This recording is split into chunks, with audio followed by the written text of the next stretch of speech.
Assalamualaikum warahmatullahi wabarakatuh. Alhamdulillah wa syukrulillah wassalatu wassalamu ala rasulillah wa ala alihi wa sahbihi wa mawalah. Yang terhormat dosen pengampu mata kuliah Usul Tafsir Ibu Heliati Aulia MA. Kami dari kelompok 13 di sini akan mencoba mempresentasikan makalah kami dengan tema metode penafsiran Al-Quran.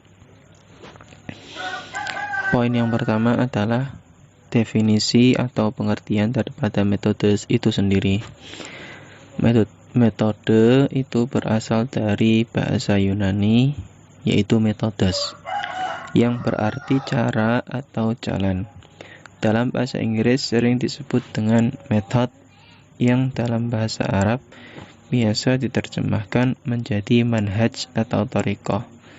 Jadi dalam bahasa Indonesia, kata tersebut mengandung arti secara cara yang teratur dan berpikir baik-baik untuk mencapai maksud dalam ilmu pengetahuan dan sebagainya. Cara kerja yang bersistem untuk memudahkan pelaksanaan suatu kegiatan guna mencapai tujuan yang ditentukan.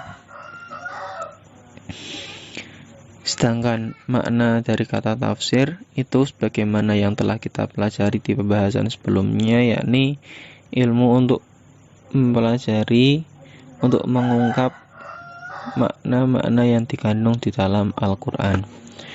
Jadi kalau lebih simpelnya, kesimpulannya metode tafsir itu adalah thariqah atau manhaj, cara berpikir, cara menjelaskan ayat-ayat Al-Quran agar ayat tersebut dapat terurai maknanya dan dapat mudah dipahami.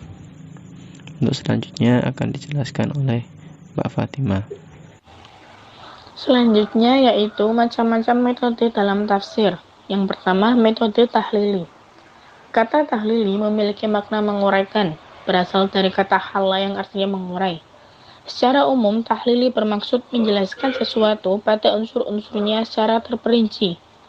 Adapun definisi tafsir tahlili secara istilah adalah metode yang digunakan seorang mufasir dalam menyikap ayat sampai pada kata per katanya. Dan mufasir melihat petunjuk ayat dari berbagai segi, serta menjelaskan keterkaitan kata dengan kata lainnya dalam satu ayat atau beberapa ayat. Tidak ditemukan definisi pada ulama terdahulu, dikarenakan metode ini dikenal setelahnya. Ragam tafsir tahlili. Tafsir tahlili bil mathur, penafsiran ayat-ayat Al-Quran berdasarkan pada penjelasan ayat lain, hadis nabawi, dan perkataan sahabat ataupun tabi'in.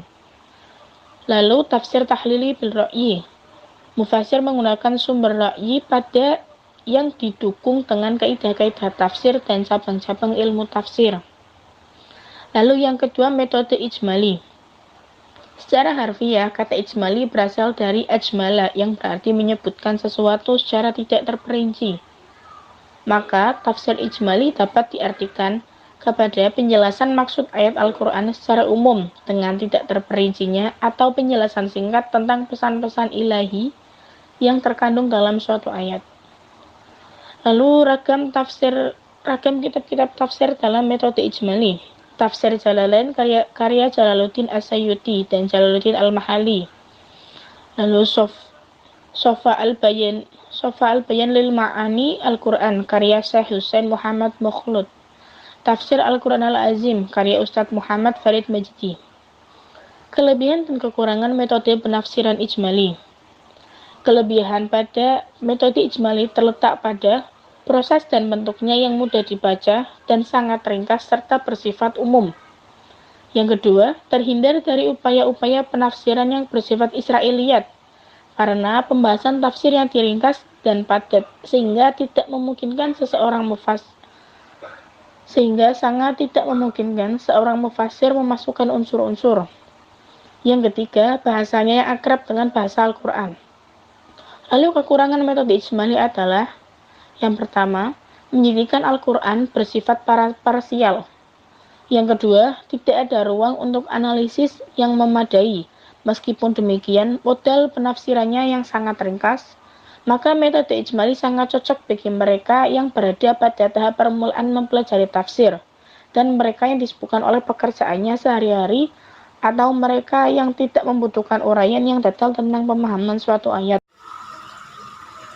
Untuk selanjutnya yaitu metode muqorin. Muqorin berasal dari kata korona yukorinu kornan yang artinya membandingkan. Kalau dalam bentuk masdar artinya perbandingan. Sedangkan menurut istilah, metode muqorin adalah mengemukakan penafsiran ayat-ayat Al-Quran yang ditulis oleh sejumlah para mufassir.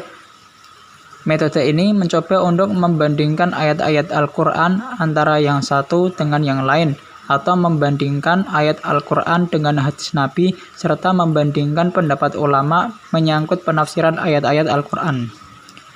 Metode selanjutnya metode maudhu'i.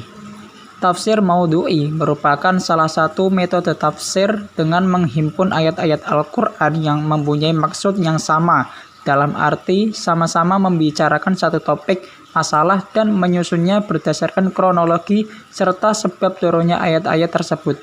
Kemudian penafsir mulai memberikan keterangan dan penjelasan serta mengambil kesimpulan. Beberapa karya-karya tafsir maudhu'i ialah karya Ibnu Qayyim al-Jauziyah yang berjudul Al-Bayan fi Aqsam Al-Quran. Kemudian Mufradat Al-Quran oleh Al-Raghib Al-Isfahani. Kemudian Asbab Al-Nuzul oleh Abu Hasan Al-Naisaburi. Al-Insan fi Al-Quran, Al-Ma'rifah fi Al-Quran, karya Abbas Mahmud Al-Aqad. Kitab Al-Nasih wa Al-Mansuh fi Al-Quran, Al-Karim oleh An-Nas. Kemudian kelebihan dan kekurangan metode tafsir maudhu'i. Kelebihannya diantaranya menjawab tantangan zaman permasalahan sesuai kehidupan, tidak selalu tumbuh dan berkembang sesuai dengan perkembangan kehidupan itu sendiri. Praktis dan sistematis. Tafsir dengan metode ini disusun secara praktis dan sistematis dalam memecahkan permasalahan yang timbul. Dinamis. Metode tematik membuat tafsir Al-Quran selalu dinamis sesuai dengan kebutuhan zaman sehingga menimbulkan image di dalam benak pembaca dan pendengarnya bahwa Al-Quran senantiasa mengayomi dan membimbing kehidupan di muka bumi ini pada semua lapisan dan sastra sosial. Membuat pemahaman menjadi utuh dengan ditetapkan judul-judul yang akan dibahas, maka pemahaman ayat-ayat Al-Quran dapat diserap secara utuh. Pemahaman serupa ini sulit menemukannya di dalam ketiga metode tafsir lainnya. Adapun kekurangannya yaitu memenggal ayat Al-Quran. Maksudnya gimana? Yang dimaksud di sini adalah mengambil satu kasus yang terdapat di dalam satu ayat atau lebih yang mengandung banyak permasalahan yang berbeda. Membatasi pemahaman ayat dengan ditetapkannya judul penafsiran, maka pemahaman suatu ayat menjadi terbatas pada permasalahan yang dibahas tersebut. Akibatnya mufasir terkait oleh judul itu. Sekian dari kelompok Sari.